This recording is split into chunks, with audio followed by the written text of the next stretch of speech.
Bago tayo magsimula sa how to draw tutorial natin, gusto ko lang ipakilala kayo na maiba't iba tayong scale or shades ng pencil from H, F, HB, or B pencils, okay? Pero tatalakayin natin ito sa mga next videos natin. This is only for highlight. Since this is a tutorial for beginners, gagamit tayo ng Mongol 2 pencil at eraser. Okay, meron din akong ditong needed eraser, pero mag-focus muna tayo sa mga basic materials na kailangan. Okay.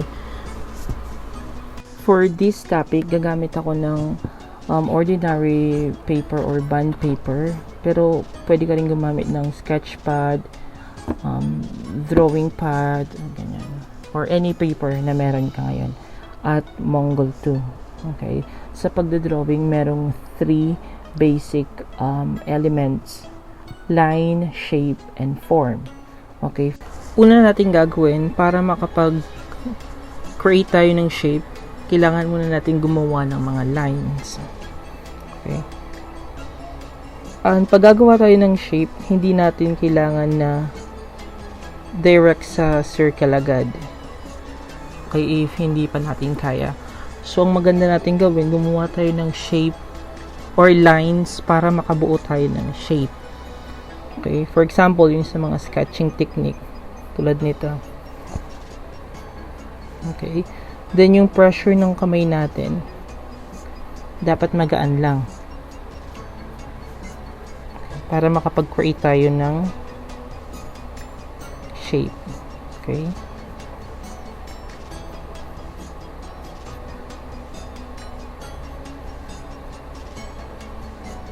Instead, gawin natin to, ito mas maganda kung gumawa tayo ng lines. Okay. Then, pag nakagawa na tayo ng shape, pwede na nating i-define yung lines. Then, we just erase yung mga excessive lines sa side niya para maging perfect. Though wala namang perfect na mga shapes. Okay?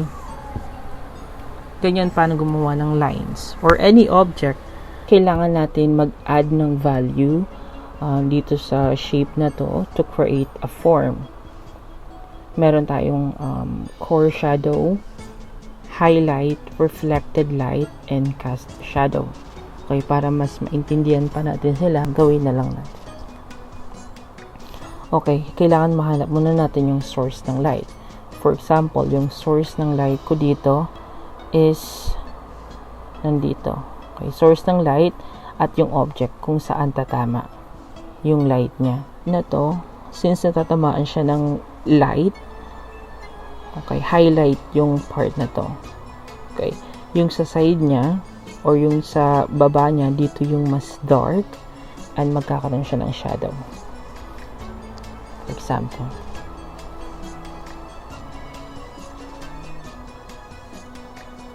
Okay. Yung pressure sa pag-shading natin, kailangan light muna. Okay.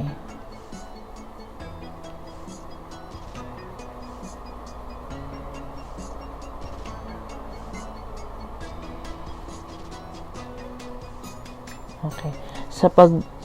Sa paggawa ng mga art or mga portrait or anything about sa art, hindi laging nagmamadali. Okay? Pa-circle or circular motion.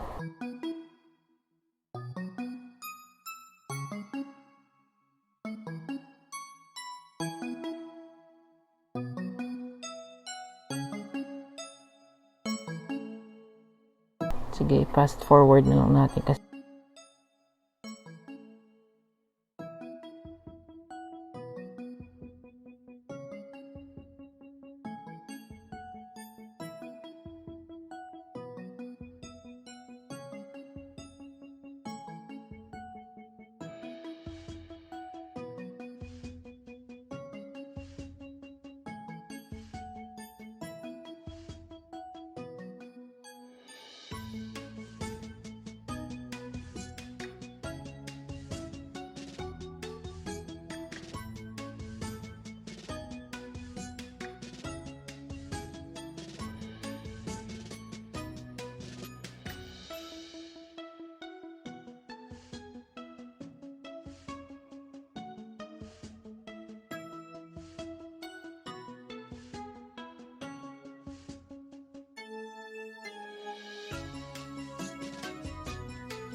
Since Mongol 2 yung gamit natin, hindi tayo masyadong makapag-shade nung mas dark.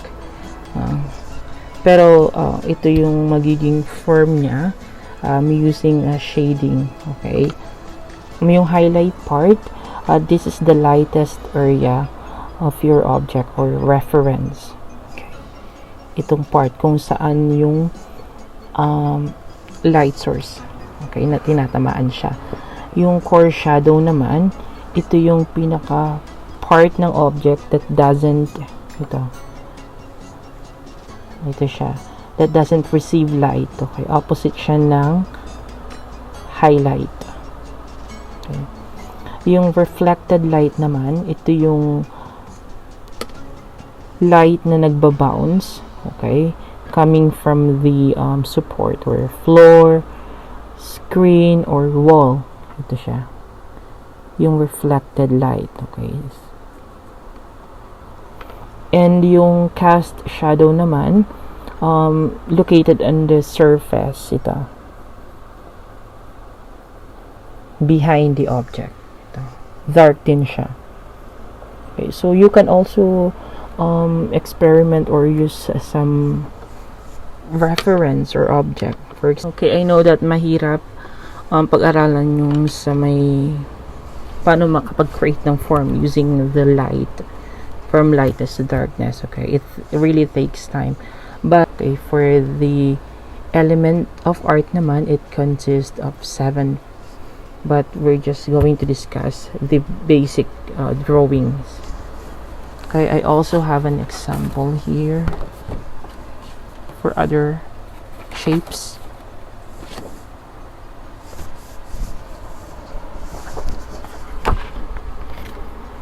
Okay,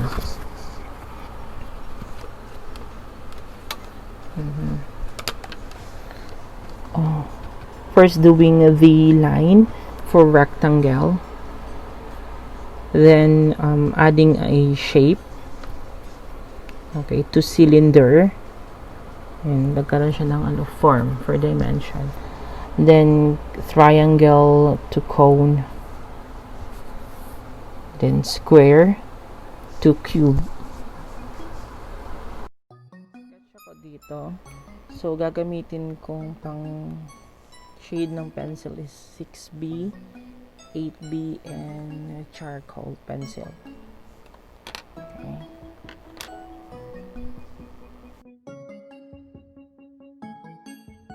Mga sinasabi niya, practice makes progress.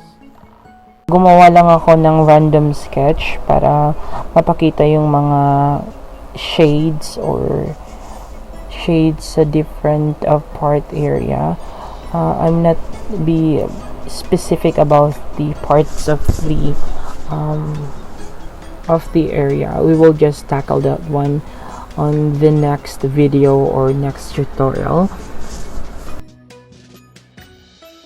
So read some trivia why drawing is good for your health. Number one is yung communication benefits. It allows you to express what you feel, what you want, and what your aspirations are in a different way. And through drawing, you're able to demonstrate multiple feelings, emotions, and thoughts. Number two is yung motor skill benefits. The use of different utensils for drawing like pencils, charcoals, or brushes helps you develop our fine motor skill. Cerebral benefits of drawing, because your brain engages actively during the process of drawing. Yung mental health benefits, develop concentration and helps you improve focus. This is due to the fact that when we draw, we tend to focus on the message we want to get across and not an external event, because it helps also to distract you from difficult problems or difficult situations that you may be going through.